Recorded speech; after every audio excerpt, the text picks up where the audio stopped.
day 30. And this is about a little known figure in the scripture of Mark. This chapter is called Sharing the Burden. Now, first it's speaking about his trial. When he is with Pilate, when he is with the religious leaders. And so first the religious leaders are trying to accuse him at this middle of the night sham of a trial. And they're not finding enough evidence. So finally they say, "Are you the Messiah, the Son of the Blessed One?" And he says, "I am. And you will see the Son of Man sitting at the right hand of power, coming with the clouds of heaven." And that's, of course, when they are able to say, "Oh, this is blasphemy. We need to put him to death." And so Jesus doing all of these amazing miracles and healings, people following him. There's the triumphant entry, of course, in Jerusalem itself. So you either have to allow Jesus to keep leading people to the conclusion that he is king, or denounce him as dangerous as a rebel. And in John 11:41, the religious leaders say, "If we let him go on like this, everyone is going to believe him, and then the Romans will come and take away our holy place, the temple, and our nation." "Are you claiming to be the Jews?" This is that point where he says, "I am," and he is quoting a prophecy in Daniel. It is chapter 7, 13 to 14. "I saw one like a human being coming with the clouds of heaven, and he came to the Ancient One and was presented before him.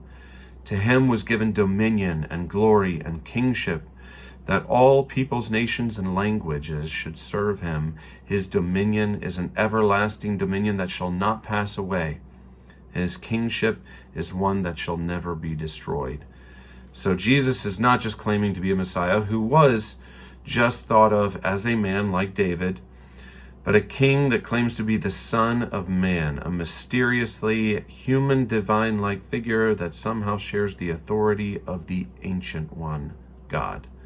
And so they condemn him, and then of course he has to go to Pilate because they do not have the authority to execute people, only Rome does. Pilate, of course, being a political savvy person and also looking at the Jews as people who are beneath him, goes back and forth, and finally, of course, says, "You know what, just have Jesus flogged, put him to death," because it just makes sense politically for him to stay in good standing with the religious leaders. He will be denounced as a rebel against Rome, an enemy of the state, and so they dress him in purple with a crown of thorns to make fun of him.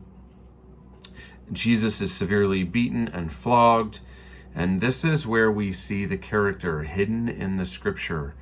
They led him off to crucify him, and they compelled a man called Simon to carry Jesus' cross. He was from Cyrene and was coming in from out of town. Okay, so for a brief and affecting moment, the author says, Jesus did not bear his cross alone. Simon of Cyrene, forced to carry Jesus' cross. We don't have very much information about him at all, other than he's coming from out of town. He's forcibly conscripted. The Romans see, after Jesus being flogged, he's carrying part of the cross to where he will be crucified. He falls down. He can't get back up. And so they're probably looking around for an able-bodied man who has enough physical stature to help carry the cross. So they pull him out of the crowd and make Simon carry it.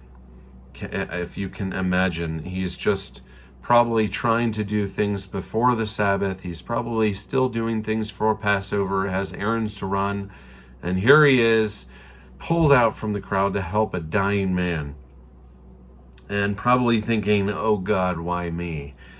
Now, Simon of Cyrene, the only other information we have is that Mark refers to him as the father of Alexander and Rufus. And it's such an interesting detail. Why that particular information? Because the author, he is thinking, you know what? Mark is writing to a certain group of people, and Alexander and Rufus are probably known to the community that Mark is writing to. And so somehow he's saying to his people, hey, you know, Jesus was crucified. Just go ask Alexander and Rufus's dad. He was there, and he even helped him carry the cross for some of the way. It is the only other human in history, at least for a little while, that shared the physical burden of Jesus' cross.